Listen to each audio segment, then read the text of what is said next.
أكبر الله أكبر. بسم اللہ الرحمن الرحیم. دیکھیے رسول اللہ صلی اللہ علیہ وسلم کی پیدائش کے موقع پر پہلی بات تو یہ کہ صحابہ کرام نے یوم پیدائش کو نہیں منایا اور نہ یوم وفات کو منایا ہے. کوئی بھی چیز جب دین سمجھ کے کی جاتی ہے تو اس کے لیے قرآن و سنت سے ثبوت کا ہونا ضروری ہے. اگر ہمیں یوم پیدائش کے حوالے سے ہمارے پاس کوئی بھی تعلیمات نہ ہوتی تو بھی اتنا کافی تھا اس بات کے لیے کہ ہم یوم ولادت کو باقاعدہ سیلیبریٹ نہیں کر سکتے یا یوم وفات کو برسی نہیں منا سکتے ہم. لیکن ہمیں کچھ احادیث ملتی ہیں جن سے ہمیں اشارہ ملتا ہے کہ اگر نبی کا کسی کو یوم ولادت معلوم ہو تو اس یوم ولادت کو پھر نبی نے کیا کیا ہے. ہمارے پاس مشہور حدیث ہے بخاری مسلم کی کہ آپ صلی اللہ علیہ وسلم پیر کے دن کا روزہ رکھتے تھے. صحابہ نے پوچھا کہ یا رسول اللہ آپ کیوں روزہ رکھتے ہیں؟ تو آپ نے فرمایا یہ میرا پیدائش کا دن ہے. تو اس سے ہمیں کیا پتہ چلا کہ دیکھیے روزہ اور تہوار جمع نہیں ہو سکتے، یعنی عید اور روزہ جمع نہیں ہو سکتے. آپ جب کسی بھی چیز کو سیلیبریٹ کرتے ہیں یا مناتے ہیں تو روزہ رکھ کے نہیں مناتے. مثال کے طور پر آپ کو کوئی خوشی پہنچی ہو، آپ کا بیٹا امتحان میں پاس ہو گیا، تو آپ یہ نہیں کہیں گے کہ بھئی چونکہ میرا بیٹا امتحان میں پاس ہو گیا لہذا میں کھاؤں گا نہیں اب. ٹھیک ہے، کھانے سے پرہیز کر کے خوشی نہیں منائی جاتی، کھلا پلا کے خوشی منائی جاتی ہے. تو آپ صلی اللہ علیہ وسلم نے پیر کے دن روزہ رکھ کے یہ ثابت کر دیا، گویا امت کو یہ سبق دے دیا کہ میرا جو یوم ولادت ہے اس کو باقاعدہ سیلیبریٹ نہیں کیا جا سکتا. دیکھتے ہیں ہم عید الفطر میں روزہ رکھنا حرام ہے، عید الاضحیٰ میں روزہ رکھنا حرام ہے، اور جمعہ میں بھی چھوٹی عید قرار دیا گیا ہے اس کو. تو جمعے کو بھی روزے کے ساتھ خاص کرنا ناپسند کیا گیا ہے کہ اس کی فضیلت سمجھ کے آپ جمعے کی روزہ رکھیں، کیونکہ عید کا تصور ہے اس میں. تو ایک تو ہمیں یہ ہدایات ملتی ہیں. دوسری ہمیں اگر ہم قرآن و سنت پہ اور شریعت کے مزاج پہ غور کرتے ہیں تو ہم دیکھتے ہیں کہ بھئی یہودیوں کے لیے جو دن تھا وہ ہفتے کا دن تھا، جو ان کی گویا چھوٹی عید تھی، جو مقدس دن تھا، ہفتے میں سب سے بڑا دن تھا وہ. اور اللہ نے عیسائیوں کے لیے اتوار کا دن رکھا. عیسائی یہودیوں کے بعد آئے تو ہفتے کے بعد ان کا اتوار. ہم عیسائیوں کے بعد آئے تو ہمارے لیے پیر ہونا چاہیے تھا، اور وہ نبی کا یوم ولادت بھی تھا تو وہ اور زیادہ اس کا تقاضا تھا کہ ہمارے لیے بڑا دن پیر کو قرار دیا جائے. لیکن آپ دیکھیں شریعت نے اس دن کو اہمیت نہیں دی بلکہ جمعے کے دن کو کر دیا اور اس کو عید قرار دے دیا ہمارے لیے. تو اس سے بھی ہمیں پتہ چلتا ہے شریعت کے اس مزاج سے کہ شریعت جو ہے وہ نبی کے یوم ولادت والے دن میں تہوار کا عنصر نکال رہی ہے. ٹھیک ہے نا، اس کو کسی بھی لحاظ سے اس کو تہوار نہیں بنانا چاہتی.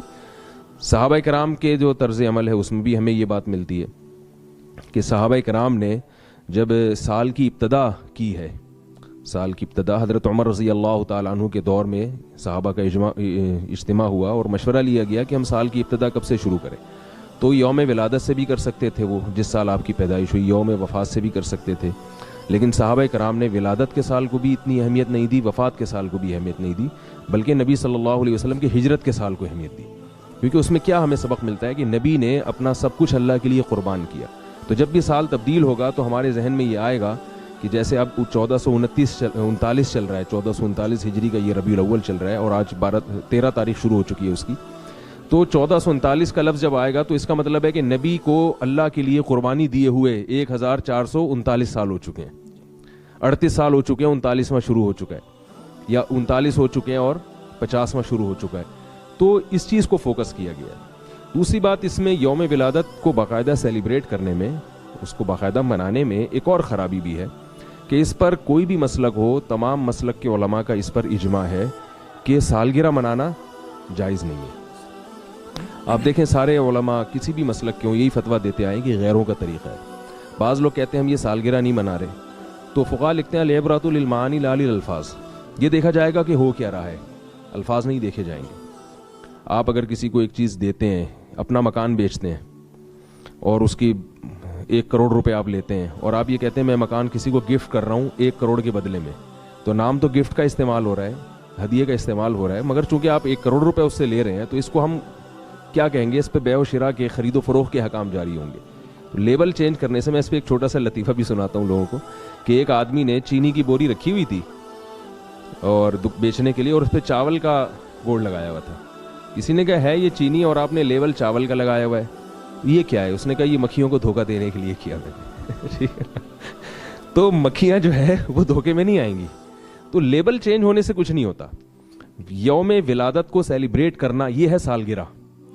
کیک اس کا لازمی عنصر نہیں ہے, اس میں کیک بھی ہو سکتا ہے, مٹھائی بھی ہو سکتی ہے, بتیاں بھی ہو سکتی ہیں, یہ سب چیزیں ہو سکتی ہیں, اس میں کچھ بھی ہو سکتا ہے, اور یہ ہو بھی رہا ہے تو کیک بھی ہو رہا ہے. لیکن نہ بھی ہو کیک, اس کو سیلیبریٹ کرنا جو ہے نا اصل چیز ہے. تو جب آپ یوم ولادت منا رہے ہیں تو یہ سیلیبریٹ کرنا ہی ہوا, یہ سالگرہ منانا ہی ہوا.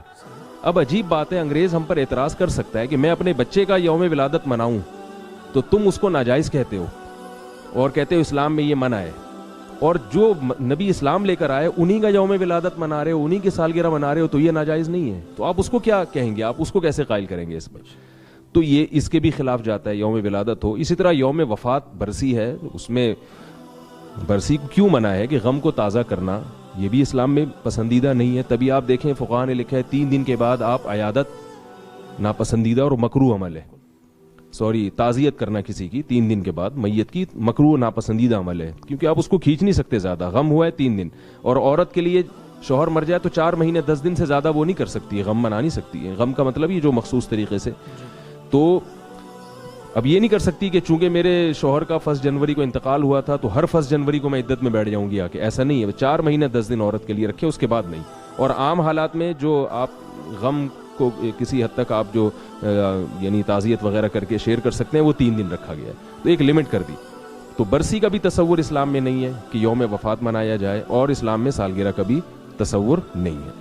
تو اس لیے میں یہ سمجھتا ہوں کہ میں کیا, جو بڑے علماء ہیں وہ سب یہ کہتے ہیں کہ یوم ولادت کو باقاعدہ سیلیبریٹ کرنا یہ غلط ہے.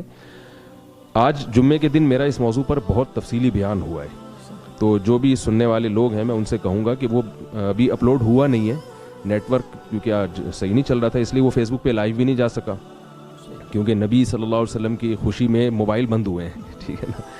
تو جو ہے نا وہ روڈ بھی جام ہوئے ہیں اور موبائل بھی بند ہوئے ہیں. میں خود یہاں پہنچنے میں مجھے بہت ٹائم لگا, ٹریفک بہت زیادہ جیم تھا. تو یہ ہم کس طرح نبی صلی اللہ علیہ وسلم کو خوش کرنے کی کوشش کر رہے ہیں کہ قیامت کے دن ہم کیسے کیا ان چیزوں سے آپ صلی اللہ علیہ وسلم خوش ہوں گے کہ ہم آپ صلی اللہ علیہ وسلم کی تعلیمات کو فالو نہ کریں اور اپنے طریقے سے ہم اس کو یعنی آپ محبت کا اظہار کی کوشش کریں. تو میں لوگوں سے ایک گزارش کروں گا کہ وہ اس بیان کو لازمی سنیں جب اپلوڈ ہو جائے. آج بیان ہوا ہے جمعے کا, اس میں بہت تفصیل سے میں نے اس پر نمبر وار تقریباً 10 یا 11 دلائل دیے. اور ایک آخری بات جو میں خلاصے کے طور پر کہ دیکھیں, ہمیں جب بھی کسی سے محبت ہوتی ہے تو محبوب کو اپنی طریقے سے راضی نہیں کیا جاتا, بلکہ یہ دیکھا جاتا ہے محبوب کا مزاج کیا ہے, محبوب کا مزاج کیا ہے.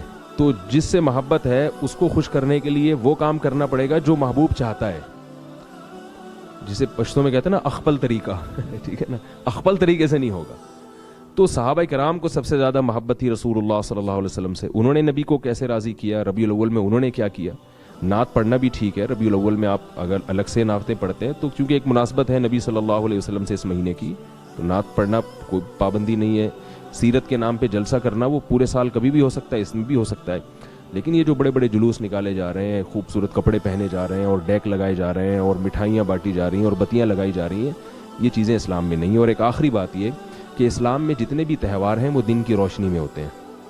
عید الفطر ہے, عید الاضحیٰ, 2 تہوار ہیں دن کی روشنی میں. غیر مسلموں کے تہوار عام طور پر رات کو ہوتے ہیں. آپ کرسمس دیکھ لیں, رات کو جو ان کا دھوم دھڑکا ہوتا ہے وہ دن میں نہیں ہوتا. تو عید میلاد النبی جو ہے, جو آج کل جس طرح سے منائی جا رہی ہے, اس میں رات کو زیادہ منائی جاتی ہے, دن میں کم. خود یہ چیز شریعت کے خلاف ہے, کیونکہ جو بتیاں ہیں, لائٹیں ہیں, وہ رات کو زیادہ جگمگاتی ہیں, تو دن میں وہ منائی نہیں جا سکتی اس طریقے سے. تو یہ چیز بھی شریعت کے مزاج کے خلاف ہے کہ تہوار اگر یہ ہوتا تو دن میں ہوتا. اور بات سے بات یاد آتی ہے تو ایک اور بات آپ کی خدمت پہ پیش کروں کہ کسی بھی قوم میں, کسی بھی مذہب میں جو ان کا تہوار ہے نا, اس میں سب کا اتفاق ہوتا ہے. آپ دیکھیں جو لبرل ہندو ہیں وہ بھی ہولی کے دن ہولی مناتے ہیں, جو لبرل عیسائی ہیں وہ بھی 25 دسمبر کو کرسمس منائیں گے. بہت ہی کوئی بالکل ہی مذہب سے باغی ہو تو وہ نہیں منائے گا, لیکن کوئی بھی اس میں اختلاف نہیں ہوتا تہواروں میں. مسلمانوں میں جتنے بھی فرقے ہیں, جتنے بھی مسلک ہیں, عید الفطر کو سب مناتے ہیں. عید الفطر ہے, یکم شوال کو اجماع ہے کہ یہ ہمارا تہوار ہے. 10 ذی الحجہ کا اجماع ہے کہ یہ عید الاضحیٰ کا دن ہے. اور یہ جو تہوار ہے نا, یہ متفق علیہ ہوتے ہیں, اس میں اختلاف نہیں ہوتا. عید میلاد النبی جس طرح سے منائی جا رہی ہے, تو آپ دیکھ لیں بعض ملک ایسے ہیں جن میں پتہ ہی نہیں ہوتا کہ ان کو آج کوئی عید کا دن بھی ہے. سعودی عرب میں تو پتہ ہی نہیں ہوتا عربوں کو کہ آج کیا ہے. پورے ملک ایسے ہیں جن میں منائی نہیں جا رہی. پھر جن ملکوں میں منائی جا رہی ہے، کراچی میں، پاکستان میں منائی جا رہی ہے، کراچی میں منائی جا رہی ہے، تو کراچی میں کھارا در میں منائی جا رہی ہے، ناظم آباد میں نہیں منائی جا رہی، ٹھیک ہے نا. پھر اگر ناظم آباد میں کسی گلی میں منائی جا رہی ہے تو ایک گلی میں عید ہے، اگلی گلی میں نہیں ہے، اس والے گھر میں لائٹنگ ہے، اس والے گھر میں اندھیرا ہے. تو تہواروں میں ایسا اختلاف نہیں ہوتا. تو ایسا اختلاف ہونا خود اس کی علامت ہے کہ یہ مسلمانوں کا باقاعدہ تہوار نہیں ہے. اس کو عید کے لفظ سے تعبیر کرنا بھی شریعت کے مزاج کے بہرحال خلاف ہے. اللہ اکبر اللہ